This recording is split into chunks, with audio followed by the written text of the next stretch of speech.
दोस्तों नमस्कार। आप देख रहे हैं रोहतास की आवाज। मैं आपका दोस्त समीर। दोस्तों, एक बिहार में कहावत है कि नेकी करो दूसरों को और अपने लिए गड्ढा खोद के तैयार रखो। वही काम मेरे साथ हो रहा है। हम चौकीदार दफादार समाज के मुद्दों को बार बार उठाने काम कर रहे हैं। उनके मुद्दों को लेकर हम आगे बढ़ने का काम कर रहे हैं और जो सच्चाई है हम वही सच्चाई दिखाने का काम कर रहे हैं। हमने कल एक वीडियो बनाया था। विधानसभा की बैठक सत्र शुरू हो चुका है और उस विधानसभा में हमने ये बात बताई थी कि चौकीदार दफादार समाज के लिए आवाज उठानी चाहिए। उस विधानसभा में चौकीदार दफादार समाज के लिए एक बिल पास करके उनके आश्रित जितने भी हैं उनको जल्द से जल्द बहाल की जाए और ये कार्रवाई जल्द से जल्द होनी चाहिए। हमने ये बात अपनी रखी थी तो हमारे कमेंट में एक दो ऐसे जो भाई हैं उन्होंने कमेंट किया था कि आप केवल फेक न्यूज बनाते हैं। आप फेक न्यूज मत बनाइए, निचोड़ क्या है निचोड़ बताइए।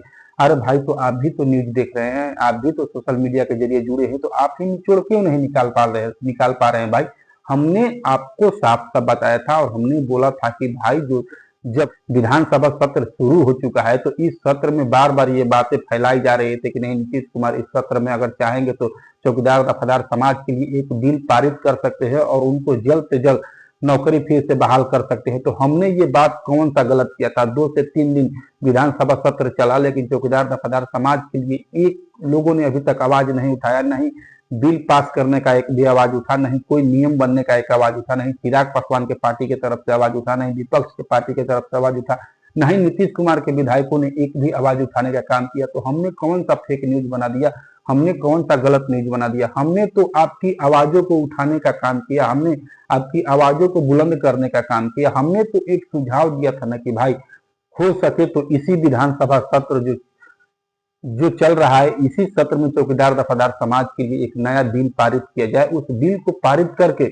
और जितने भी चौकी वहां पर विधायक बैठे हैं उनसे सिग्नेचर ले लिया जाए और उनका कम से कम ये तो पता चल जाएगा कि कौन सा विधायक जो है चौकीदार दफादार समाज के पक्ष में और कौन सी पार्टी जो है चौकीदार दफादार समाज के विपक्ष में खड़ा हो रही है। इससे ये स्टैंड साफ नजर में आ जाएगा कि या सरकार के लोग चौकीदार दफादार समाज के विपक्ष में खड़ा है या विपक्ष के लोग चौकीदार दफादार समाज के विपक्ष में खड़ा है। ये बात तो साफ पता चल जाएगी क्योंकि चौकीदार दफादार समाज के लोग अभी भी अंधकार में हैं। उनको समझ में नहीं आ रहा है कि आखिर उनके हित में काम कर कौन रहा है। विपक्ष पार्टी उनके हित में काम कर रही या पक्ष पार्टी उनके हित में काम कर रही है। तो हमने इस बात को प्रमुखता से उठाने का काम किया। हमने यही बात आपके समक्ष रखने का काम किया, आपको बताने का काम किया। लेकिन कुछ ऐसे 2-4 भाई लोग हैं जो उन्होंने कमेंट करना शुरू कर दिया कि आप फेक न्यूज बनाते हैं, आप जल्द से जल्द जो रियलिटी है वो बताने की कोशिश करें। तो हम रियलिटी बताने की क्या कोशिश करें, जो सही था हमने वही बात बताने की कोशिश किया और जो फैक्ट बात था हमने उस बात को रखने का काम किया, आपके समक्ष हमने रखा और आपके जो सपोर्ट में हमने आवाज उठाने का काम किया उस बात को आपके समक्ष हमने रखा और उस बात को हमने उठाया कि नहीं, अगर ये बात हो सकता है और बिल बहुत जल्द पारित हो सकती है विधानसभा से और विधानसभा सत्र चालू हुआ है और चल भी रहा है, तो आखिर हमने कौन सी गलत बात कर दी, हमने कौन सा फेक न्यूज बना दिया कि हमारे कुछ भाई लोग आके कमेंट में कमेंट करने लगे कि आप फेक न्यूज बनाते हैं, आप सही न्यूज नहीं दे रहे हैं। तो भैया आपको जो सही न्यूज है वही कमेंट में कमेंट करके बताइए, उसी न्यूज को हम देखेंगे और फिर से हम वही दोहराने की कोशिश करेंगे। जो उसमें फैक्ट होगा उसी को हम बताने की कोशिश करेंगे। आप लोग के लिए कितना भी करें ना हम, लेकिन आप लोग साथ देने वाले नहीं। हम बार बार यही बात बोलते हैं कि जिस प्रकार से हम आप लोग के लिए मेहनत करते हैं उस प्रकार से आप लोग साथ नहीं देते हैं। आप लोग फिर से वही काम करना शुरू कर दिए हैं। पहली बात तो आप लोग के लिए इतना दिन लगातार संघर्ष कर रहे हैं, आप लोगों के लिए इतना दिन से हम लगातार वीडियो बना रहे हैं, आपकी मुद्दा को हम प्रमुखता से उठा रहे हैं, लेकिन आप लोग हैं कि सपोर्ट ना करके आप लोग विरोध करना शुरू कर दिए हैं। और आप लोग जब इस प्रकार से विरोध करता रहिएगा तो फिर आप लोग का कोई आवाज उठाने वाला नहीं मिलेगा और कोई भी ऐसा भाई नहीं होगा जो आवाज उठाएगा। एक विकास भाई हैं जो आपकी आवाजों को उठाते हैं और एक मेरा चैनल है रोहतास की आवाज, यानी मैं अमित कुमार आपकी आवाजों को उठाता हूं, यानी इसके अलावा कोई आपकी आवाजों को उठाता नहीं है। और उसमें आप लोग भी निगेटिव कमेंट करना शुरू कर देते हैं। तो भाई आप लोग खुद से आप अपना काम कीजिए, फिर आपकी आवाजों को कौन उठाएगा। हम लोग भी आपकी आवाजों को उठाना बंद कर देंगे। आप लोग कमेंट करके जरूर बताइएगा कि क्या आपकी आवाजों को उठाना चाहिए, आपकी आवाजों को उठाना हम लोग भी बंद कर दें।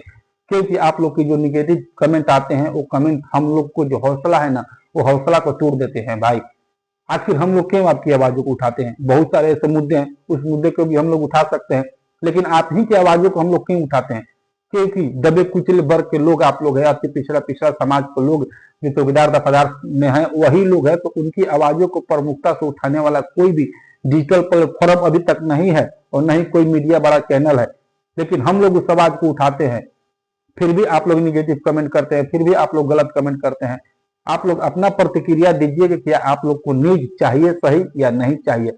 अगर हमारे जितने भी भाई देख रहे हैं अगर सही अगर कमेंट करेंगे, अगर चाहिए तो आप लोग कमेंट करें और नहीं चाहिए तो फिर भाई हम भी छोड़ देंगे, हम भी वीडियो बनाना आप लोग के पक्ष में छोड़ देंगे। क्योंकि जब आप लोग के सपोर्ट में खड़ा होते हैं तब भी वही बात सुनने को मिलता है और नहीं खड़ा होंगे तो भाई नहीं होंगे तो बातें दूसरी है।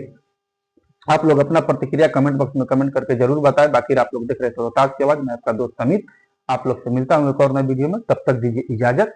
जय हिंद, जय भीम।